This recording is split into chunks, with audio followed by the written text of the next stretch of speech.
Hey guys, so I'm Daniel. I'm a medical scribe.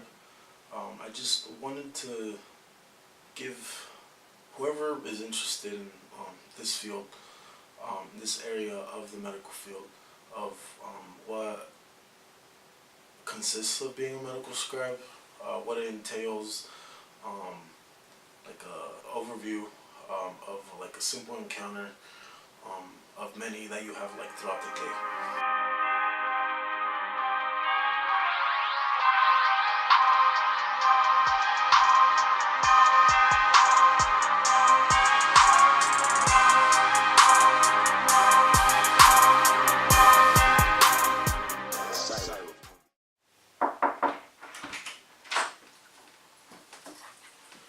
Hey, alright, so I usually have my laptop with me, but just given for the video purposes, coming with my laptop, the doctor introduces me, and then I'm just here like in my own corner.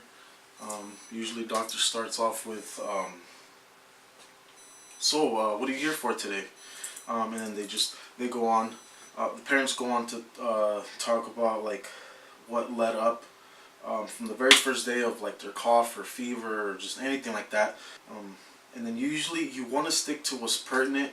I know you have to type everything throughout the encounter. I've noticed trial and error that I used to type everything the parent would say because I thought it was a part of the story that should be included in the history of present illness, which I'll refer to as HPI.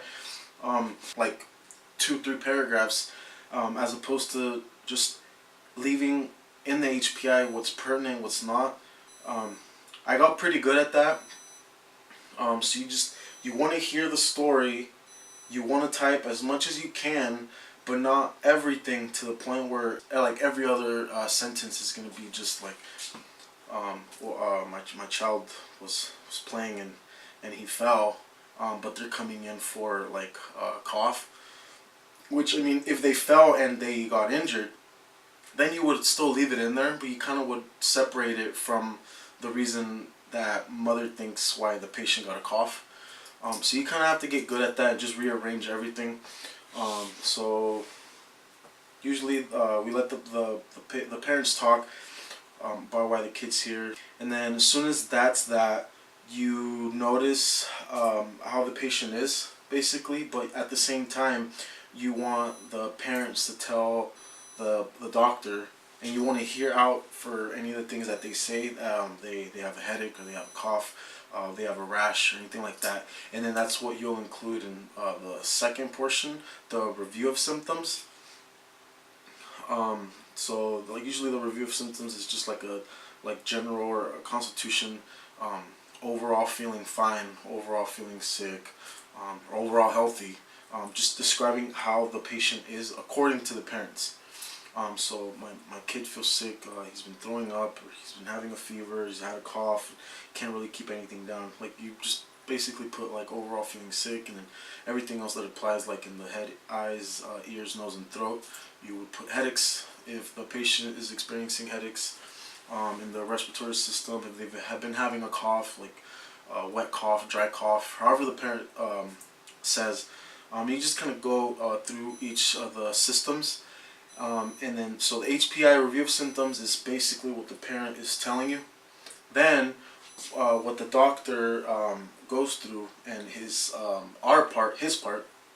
her part is the physical exam. So there you'll kind of know what'll be normal or abnormal based on the review of symptoms that the parents tell you. Sometimes they say, oh, he's been having like a cough like on and off for like 3 weeks. Doctor looks at auscultates and just hears the lungs, and then everything's fine. It's like a clear auscultation, no distress, normal breath sounds. But you don't want to go in assuming that every patient is going to be like that. But you just, it's something to keep in the back of your mind. And then as soon as the doctor goes through his exam, if he or she doesn't verbalize it, you kind of want to make a note as to whether or not that system was normal or not. My doctor, he wants to say it in the room, but at the same time, we've noticed that the parents give us like some sort of reaction when he describes either like the skin assessment, like 2 to 3 centimeter, fleshy, crusty, maculopapular lesions or whatever. Like, doesn't matter. Then because it's so not so common to describe skin like that, instead of just saying like, oh, like my kid has a rash, parents hear what like the doctor says to me, so I can write it down, and they're like, is my kid gonna be all right? Like, they start kind of freaking out. They get very like anxious and scared, basically. So if they don't describe it in the room, don't forget to just make a note of it, and then as soon as you leave the room, you ask them like, oh, how did you want to describe the skin? How did you want to describe the respiratory? How did you want to describe the abdomen, just in case there's like guarding or tenderness to deep palpation, like right upper quadrant, right lower quadrant, just anything like that. And then if there's a follow-up that's supposed to be made, keep an eye out if it's 2 to 3 days, 2 to 3 weeks, anything like that. For prescriptions or medications, I put in the note. There's some providers that don't add that to the note, but you can still see it in a different section of the note. I like to have it as a part of the note, like assessment slash plan, just so the person reading the note knows what the plan was, as opposed to like, oh, like what did they prescribe, or where is it, I don't see it, or anything like that. It's easier for the eyes, and then it just basically, it's like a story. You start with the HPIs, what led up to the encounter for like the day of, review of symptoms, what the parent thinks is going on with the child, and then the physical exam, what the provider finds normal or abnormal with the patient, and then the plan for that day, either to soak in the bathtub for a few minutes.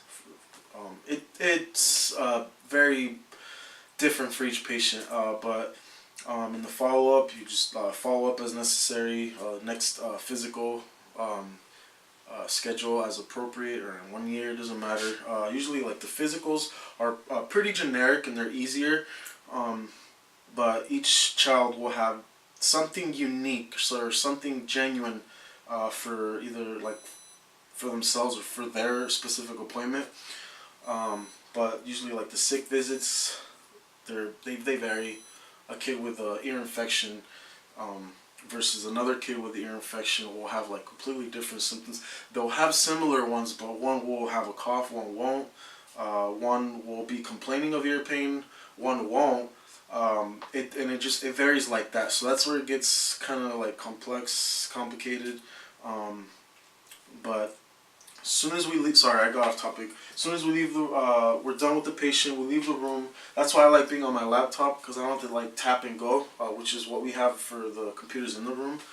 I have my laptop with me. As soon as we walk back to our desk or wherever the doctor goes, I'm there with him, so I'm able to edit the note or add stuff to it and just put in the diagnoses and all of that. The diagnosis is something that is it's one of the main things for the note. My doctor doesn't usually tend to say it in the room, so the diagnosis is something that I ask right away. Also, what's the diagnosis going to be? Is it going to be asthma, or is it going to be wheezing, or is it just going to be cough? Is it like acute bilateral, or is it just acute lephtitis media? Given whatever the patient's here for, diagnosis is a big important factor to include in the note. If you don't have a diagnosis, I mean, it wasn't charted right. So you have to go in, modify it, and all that stuff. But usually I do that as soon as we leave. So it's usually like, it's just an overview of what a simple visit in an office, outpatient, is. And this is a pediatric office, so it'll be completely different from internal medicine or something. Sorry, that's my timer.